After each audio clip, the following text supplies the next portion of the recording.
Sringapuram saint Mary's പള്ളിയിൽ ദുഃഖവെള്ളി ആചരിച്ചു.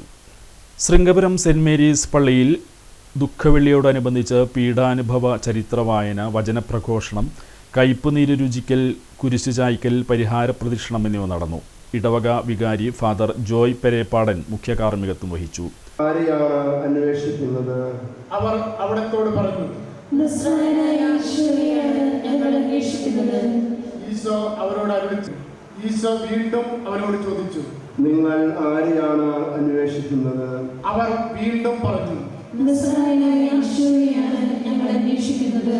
അവിടുന്ന് അവരോട് അരുളി ചെയ്തു, അത് ഞാൻ തന്നെയാണെന്ന് നിങ്ങളോട് പറഞ്ഞു കഴിഞ്ഞല്ലോ. എന്നെയാണ് നിങ്ങൾ അന്വേഷിക്കുന്നതെങ്കിൽ ഇവരെല്ലാം പോയിക്കൊള്ളട്ടെ. ജനിച്ചു കഴിഞ്ഞ് കുറച്ചു കഴിഞ്ഞപ്പോഴാണ് ഈ തൊഴുത്തിനായി രൂപാന്തരപ്പെട്ട മരത്തിന് മനസ്സിലായത്, എൻ്റെ ജീവിതം ഇതാ ധന്യമായി. ഞാനൊരു രാജകുമാരൻ്റെ പിള്ളത്തൊട്ടിലാകാൻ മാത്രമേ ആഗ്രഹിച്ചുള്ളൂ. ഇന്ന് ഇതാ രാജാതിരാജൻ്റെ ജന്മഗൃഹമാകാനായിട്ട് എനിക്ക് സാധിച്ചു. രാജാതിരാജന് ജന്മം കൊടുക്കാനുള്ള പിള്ളത്തൊട്ടിലായിട്ട് എൻ്റെ ജീവിതം മാറി. ആ മരത്തിന് വലിയ സന്തോഷമായി. അവിടെ ജനിച്ച മനുഷ്യൻ വീണ്ടും ജീവിച്ച് മുന്നോട്ട് പോയപ്പോൾ ഒരിക്കൽ കടൽ തീരത്ത് ചെന്നപ്പോൾ ശിമയോനോട് മുക്കുവനോട് പറഞ്ഞു, ആ വഞ്ചി ഒന്ന് വെള്ളത്തിലേക്ക് നീക്കിയിട്, കരയിൽ നിന്നും കുറച്ച് നീക്കിയിട്, അതിലിരുന്ന് ഞാൻ പഠിപ്പിക്കട്ടെ എന്ന് പറഞ്ഞു.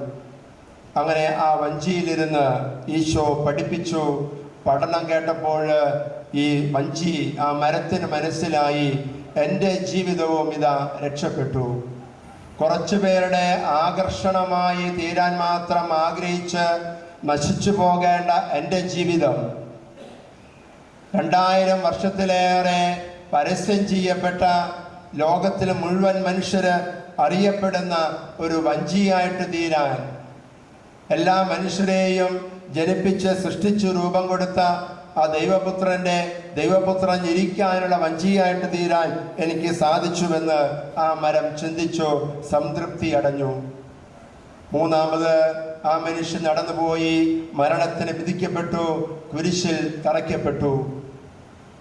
അപ്പോൾ ആ മരത്തിനും ആവലാതി ഉണ്ടായിരുന്നു, ദുഃഖമുണ്ടായിരുന്നു, വേദനയുണ്ടായിരുന്നുവെങ്കിലും അതിനുശേഷം ലോകം മുഴുവൻ അറിയപ്പെടുന്ന കർത്താവ് അവസാനമായി കിടന്ന കട്ടിലാകാനായിട്ട് കൈക്കാരന്മാരായ തോമസ് ചാക്കോള, ഷാജി വടക്കൻ, ബേസിൽ പടയാട്ടി എന്നിവർ ചടങ്ങുകൾക്ക് നേതൃത്വം നൽകി.